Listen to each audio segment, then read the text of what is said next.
Ladies and gentlemen, it is said that the tassel is worth the hassle.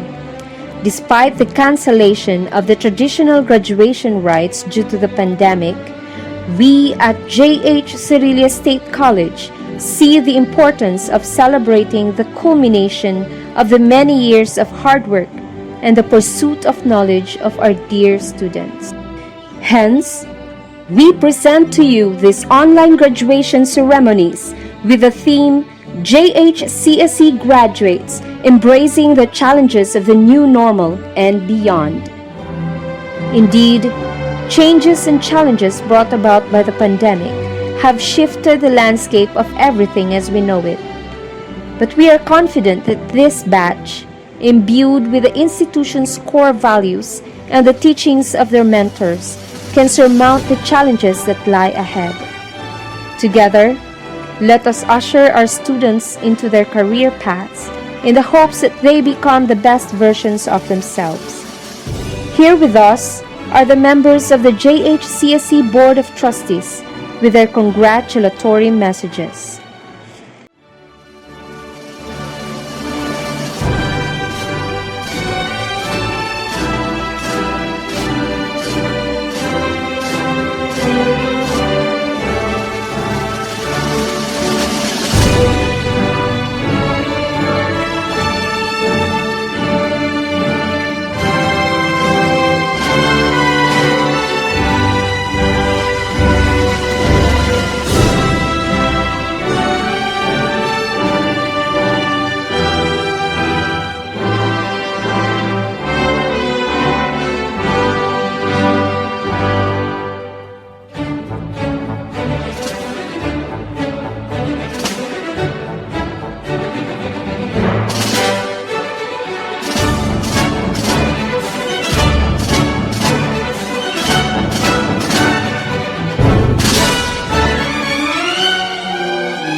Welcome to the 21st commencement exercises for the school year 2019 to 2020 and the first online graduation of J.H. Cerilles State College. We invite everyone to please rise in your respective places for the invocation and the singing of the Pambansang Awit ng Pilipinas.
Bayang magiliw, perlas ng silanganan, alab ng puso, sa dibdib mo'y buhay. Lupang hinirang, duwin ka ng magiting, sa manlulupit, di ka pasisir. Sa dagat at bundok, sa simoy at sa langit mong bakaw, ang ilagam tula at awit sa paglayang minamahal. Ang isa't ng watawat mo'y tagumpay na nagniningning, ang bituin na taraw ng kalay, ang may di magdilim. Lupa ng araw naman, ating pagsinta, buhay langit sa piling mo. Ang hindi kaya labang, may makapi, ang mamatay ng nalang sa'yo.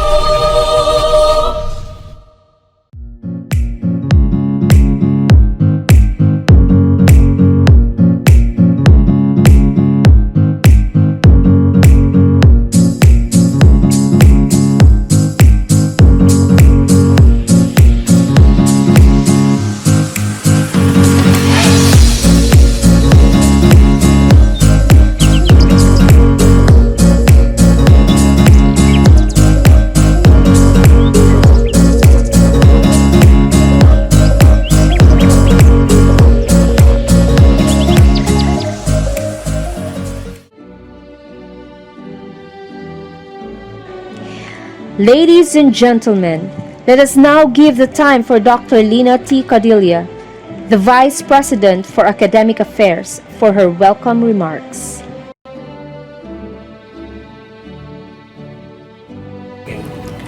To the JHCSC Board of Trustees, chaired by a very supportive CHED Commissioner, Honorable Perfecto Alibin, JHCSC System President, Dr. Jocelyn V. Batong, distinguished commencement speaker, who will be properly introduced later, faculty and staff, graduating batch 2020, parents, guardians and benefactors, friends, Ladies and gentlemen, good day.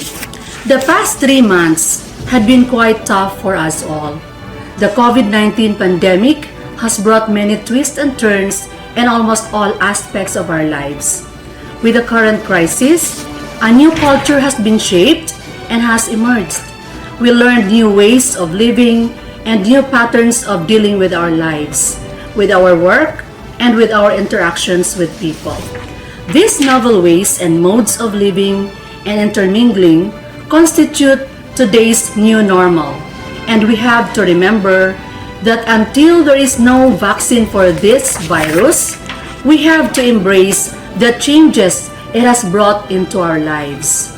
This year's commencement theme, Embracing the Challenges in the New Normal and Beyond, highlights the pressing need for adapting and responding to the dynamics of the new norms in our society and of being prepared to address these challenges that may bring in the future.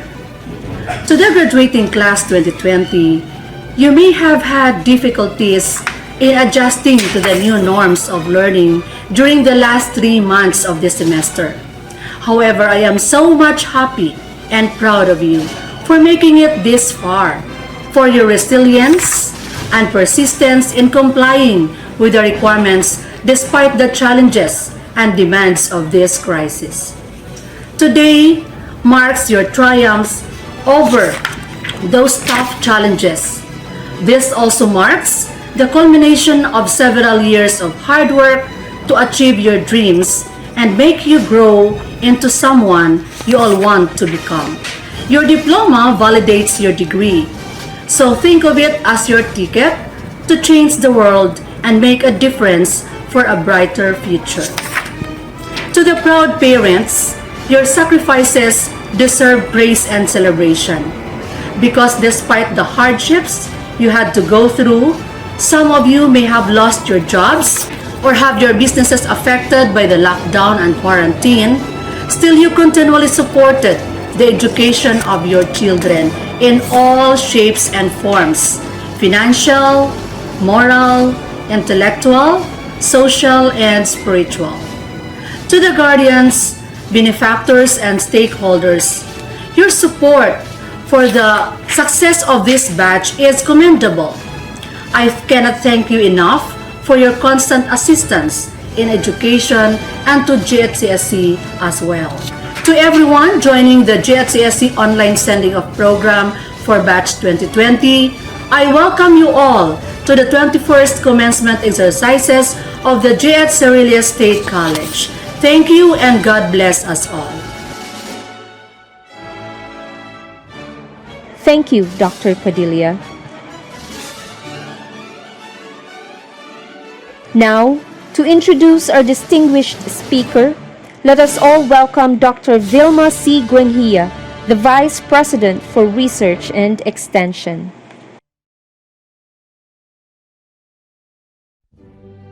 Ladies and gentlemen, may I introduce to you this year's commencement speaker. Our speaker is an academician, an entrepreneur, a system analyst, a chef, and a behaviorist. As an academician, he is one education official who had gained the necessary training and experience before he became a leader. He started being a public school teacher, then promoted to become a school principal. He truly rose from the ranks as he then occupied the regional supervisor position. Then he served as a supervising education program specialist and then promoted again and became the chief education program specialist. All those top positions he had held in the past served him well and prepared him for an important leadership in higher education. Presently, he is the OIC Regional Director of CHED 9. As an educator, he received impressive awards. In 2000, he was awarded as the Most Outstanding Research Advisor of the Philippines during the search for the Most Outstanding Young Scientists initiated by the Department of Science and Technology and Entel Philippines, which was held in UP. He was also awarded as the Most Outstanding Technical Supervisor of the Philippines by the Commission on Higher Education Central Office in 2010. As an entrepreneur, he has a line of business in education, hotel, and restaurant, among others. As a system analyst, he is the national project implementer and system analyst for the CHED Stupaf's online application and verification system, and also he developed several online management systems. As a behaviorist, he manages his own center for behavioral support for exceptional children and helps parents manage their children with autism. Friends, ladies and gentlemen, the OIC CHED Director, Rudy P. Garcia. Thank you for inviting me as your virtual speaker to this Commencement Exercises 2020 with the theme JX Cerilles State College Graduates Embracing the Challenges of the New Normal and Beyond.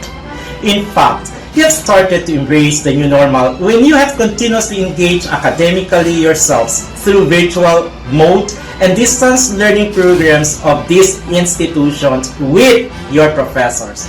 This is to finish your last subjects to the curriculum for school year 2019-2020.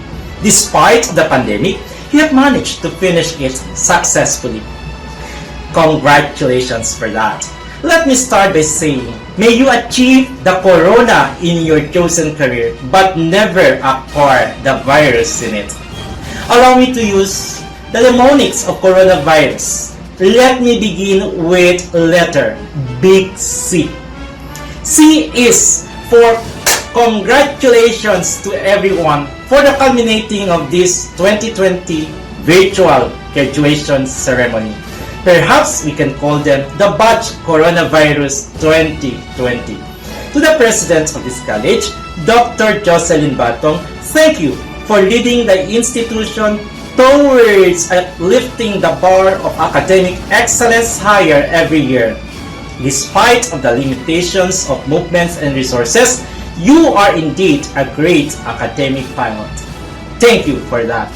To the faculty, for your unselfish commitment in transforming the life of every individual in your institution and for giving them better employment opportunities in order for them to serve as instruments in the economic and social mobility in their own locality.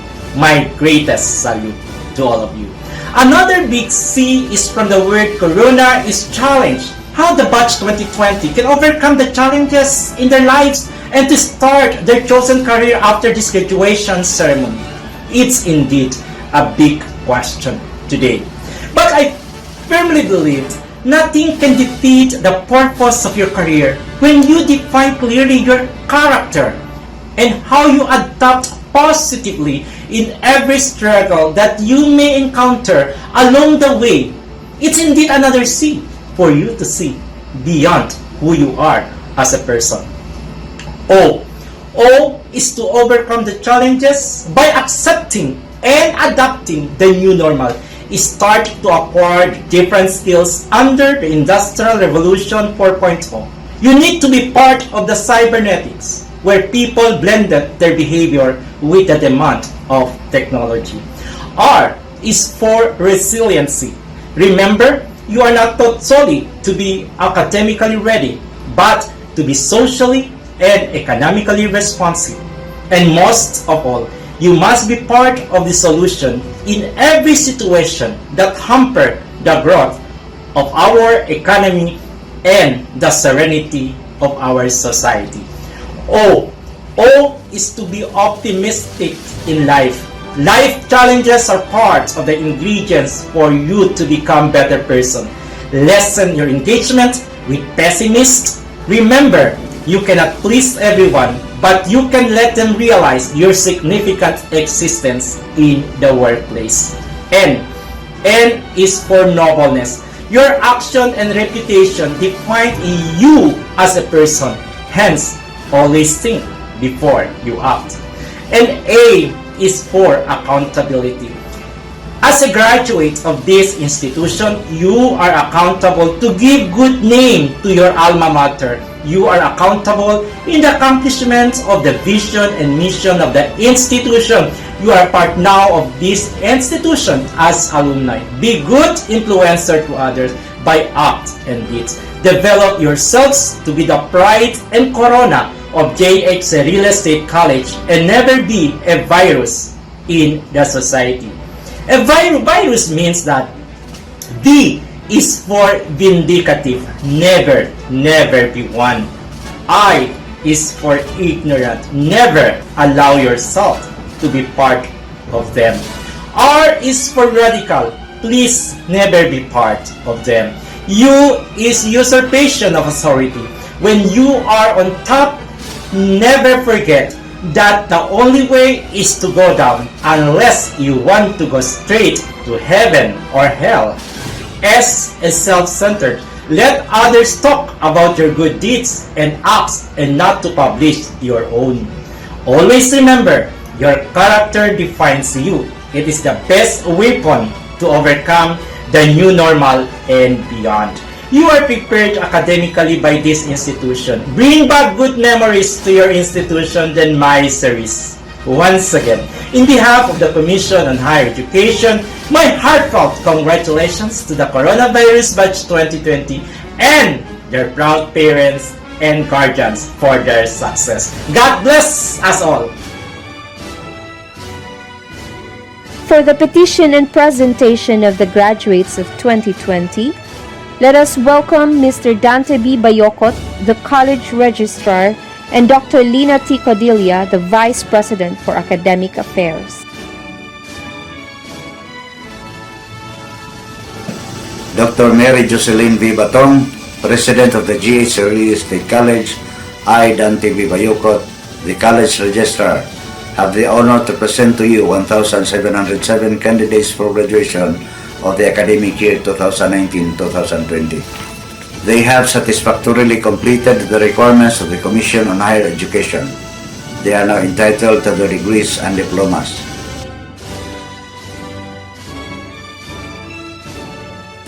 Dr. Mary Jocelyn V. Batong, President of the J.H. Cerilles State College.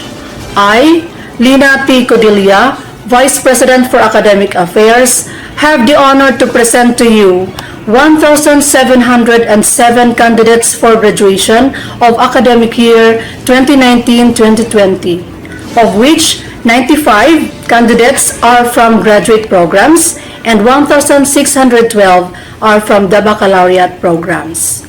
The 95 candidates from the graduate programs are the following: 18 for Juris Doctor, 56 for Master of Arts in Education, 19 for Master of Agricultural Development. The 1,602 candidates from baccalaureate programs are the following: 374 for Bachelor of Secondary Education, 502 for Bachelor of Elementary Education, 20 for Bachelor of Technical Teacher Education, 62 for Bachelor of Science in Agriculture, 77 for Bachelor of Science in Forestry, 75 for Bachelor in Agricultural Technology, 170 for Bachelor of Science in Criminology, 29 for Bachelor of Science in Nursing, 15 for Bachelor of Science in Social Work, 29 for Bachelor of Science in Hotel and Restaurant Management, 9 for Bachelor of Arts, 15 for Bachelor of Science in Civil Engineering, 10 for Bachelor of Science in Industrial Technology, and 226 for Bachelor of Science in Information Technology. They have satisfactorily completed the requirements of the Commission on Higher Education and are found worthy to receive their corresponding degrees.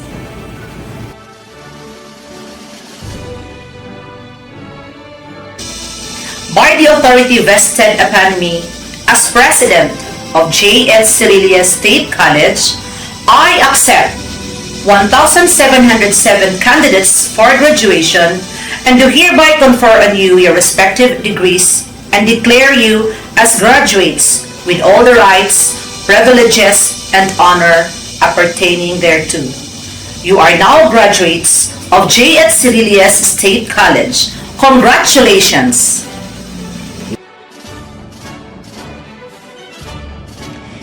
Ladies and gentlemen, the graduates of J.H. Cerilles State College Batch 2019 to 2020. Graduates of the School of Agriculture, Fisheries, and Environmental Studies.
At this juncture, our two vice presidents, Dr. Lina T. Cadilla and Dr. Vilma C. Gravia, and campus directors Mrs. Adelina A. Orsaiz and Dr. Felix B. Donio, sends their well wishes to our dear graduates.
And now, let us give our undivided attention to our dear college president, Dr. Mary Jocelyn Villejo Batung, for her concluding statement.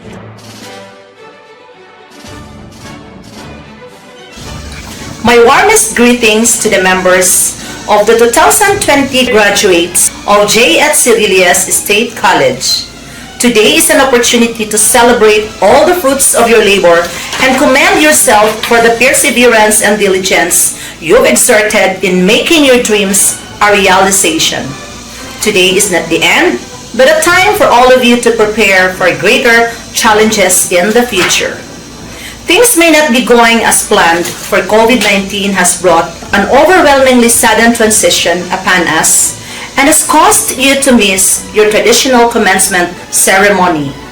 At times like this, when everything feels uncertain, confusing, and overwhelming, we need to join together. The institution is responsive against the pandemic to include preparations for the massive shift in education for the coming opening of the school year. Yet there are major concerns such as internet connectivity and the issues on the curriculum and educational materials that have to be adapted for use with a flexible learning environment. Our dear graduates, I want you to remember that the journey of life brings both challenges and chances. I should say that this time is maybe inconvenient for some and terrifying for others, but just because our lives have changed brought by the pandemic doesn't mean that our lives are over. We need to accept and endure the new normal and at the same time try our best to remain kind and calm. Always keep in mind that graduation day has greater significance than the triumph over challenges or difficulties. It is the start of embracing new horizons, climbing new opportunities, and living a better world. Further, carry with you the teachings and the knowledge you have acquired from your alma mater in the furtherance of your education and the pursuit of your chosen careers. Be proud of yourself, but humble in many ways. Most importantly, I encourage you to entrust your plans to God, who has a divine purpose for you, and ask for guidance in your career path. Hand over your new beginnings, for He will provide you with the assurance to be successful in this next chapter of your life. Focus on the good, forget the bad, stay safe, and stay healthy. My heartfelt congratulations are for you in this day, and God bless you with a wonderful future.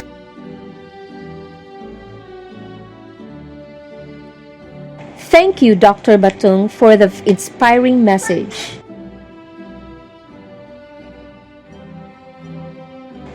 Let us now all join in the singing of our alma mater song, to be followed by the Zamboanga del Sur hymn.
Treasures and mountains filled with treasures, nourished and where dreams and fall.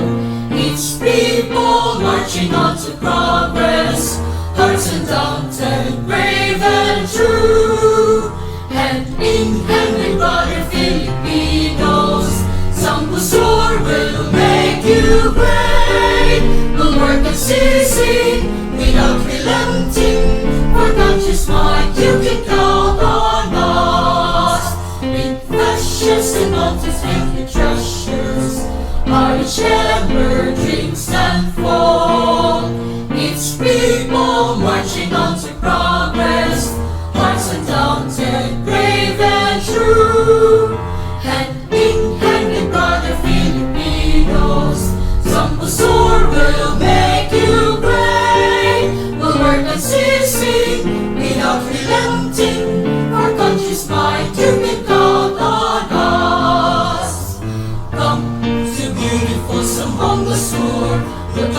God's great gift given to man. Share our joys and sorrows, till Him the making of the wondrous land. Some will God assure the bountiful, we love by all hearts great and small. We will live for you, we will die for you. Earnest stars ang bongga come to beautiful Sambong Basur. We'll come to God's great gift given to man.